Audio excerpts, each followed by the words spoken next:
Vincent, thanks so much for your time today. Thank you for having me. So the industry's been in a state of flux, obviously. Let's talk about the container shipping industry to start. How does 2018 look? We've had long-awaited consolidation. We still have overcapacity. Where do you see 2018 shaping up? Well, for us, we see actually that the fundamentals for the industry have improved greatly in 2017 on the back of two trends. First of all, a strong demand for the service that we do. Trade has been growing actually at a pace that is faster than what we've seen for the past few years. And we expect that to continue in the coming couple of years. And the other thing is this industry consolidation with bigger players emerging out of this trend and being able to put in place networks that can generate economies of scale that we didn't have before, and that can also employ the assets and the capacity in a way that is more effective than we had before. So I think the combination of these two trends is quite positive. Now, in this last decade of pain, if you want to call it that, anytime we've seen rates go up a little bit, then that sparks some optimism, and then the big guys order more ships and add more capacity.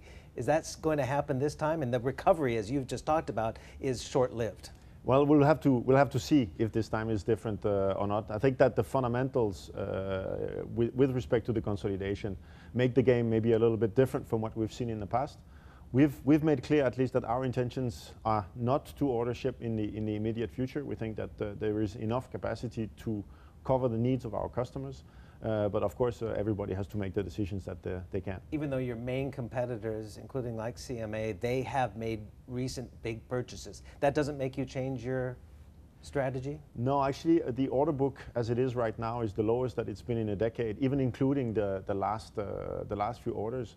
So we don't believe that this alone changed the fundamentals. How much more consolidation is necessary? You've just purchased a competitor, Hamburg Sud. We've had a number of different deals. You have the three main Japanese lines as well. They are going to combine their operations on the container side. We have Costco in China buying Orient, a number of deals, CMA as well with Neptune Orient lines, a number of different deals. Do you see more M&A, and are you going to be active there?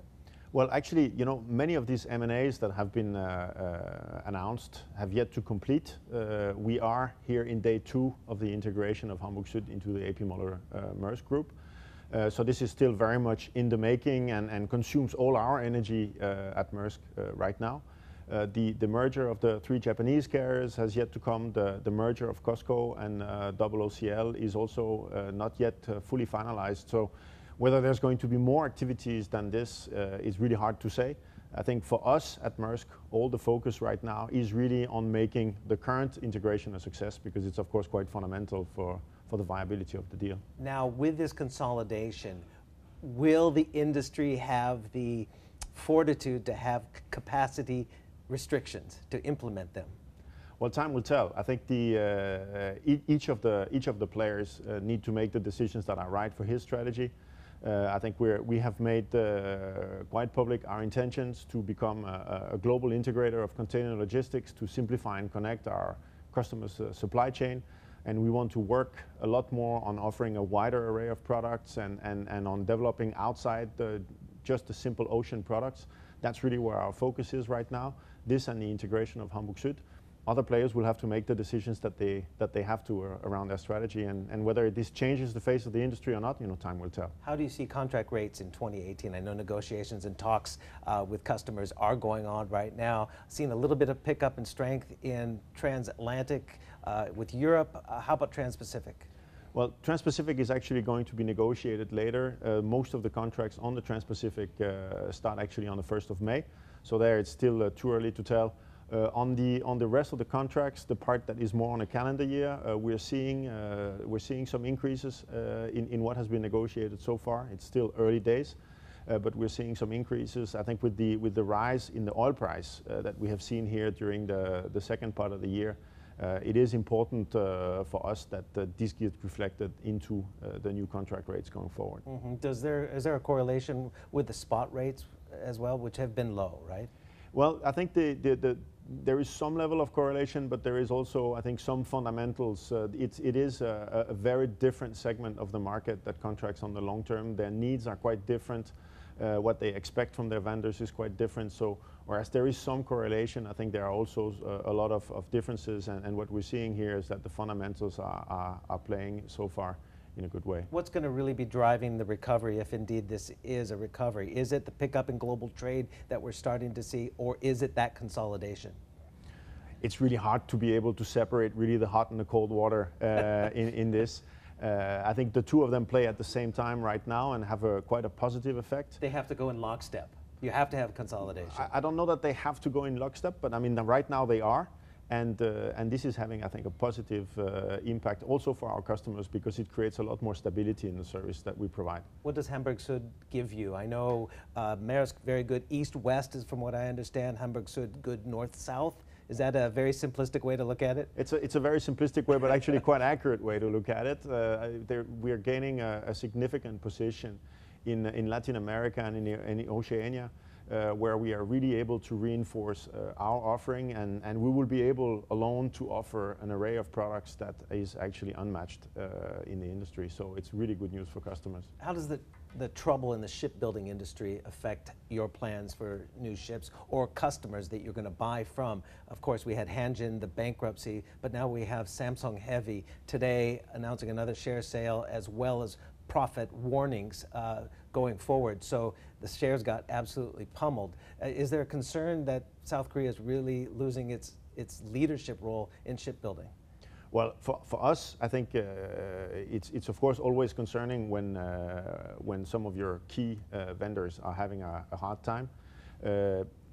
We think that this is a reflection a bit of the fact that there has been overcapacity or over-ordering for quite a long time, and infrastructure has been built to support this. And the reflection that this is actually not really happening anymore, unfortunately, affects some of the shipyards today. Yeah, but the South Korean companies, I mean, you haven't ordered from Samsung Heavy in quite a while, right? Daewoo is a main customer there? Yeah, the last orders that we have placed were with DSME, yes. Yeah, okay. Do you expect, though, more orders to be coming? You've said that you are not going to be making any orders in the near term, right? Is there a time frame for that to change? Well, we're right now phasing in the bulk of our last order. And we think that even with the stronger fundamentals we have right now, between this order and the acquisition of the fleet of Hamburg Süd, we have a fleet of more than 750 vessels, and we feel that we have the capacity that we need to be able to cope with the demands from our customers for the next few years. So it will depend also on how trade develops. If it develops a lot stronger than what we expect today, we may have to go and purchase ships faster. If it goes slower, then we will be reserving ourselves for a much longer time. How about future M&A? Are you looking? I wouldn't say predatory, but are you looking? You are number one, right? So are you looking at some assets that perhaps could be available? I know with Hanjin went bankrupt, you did buy some assets, take over some assets. Chartered, yeah. Yeah. So are you looking now? No, I think right now the real complete focus that we have is on the integration of Hamburg Süd. It is quite a large acquisition. It is the largest that we have made, and that will require a lot of energy to make it a success here in the coming few months. That doesn't mean that we don't have an eye out to see if there are some good deals out there, but it really isn't the focus right now. How do you see global trade picking up in 2018, or do you see it picking up? Because there is rising protectionism as well. Well, so far I would say that, as I mentioned, 2017 have seen the strongest growth in containerized trade that we have seen for about a decade. We see it as obviously quite positive. It's a good sign of confidence in businesses all around the world.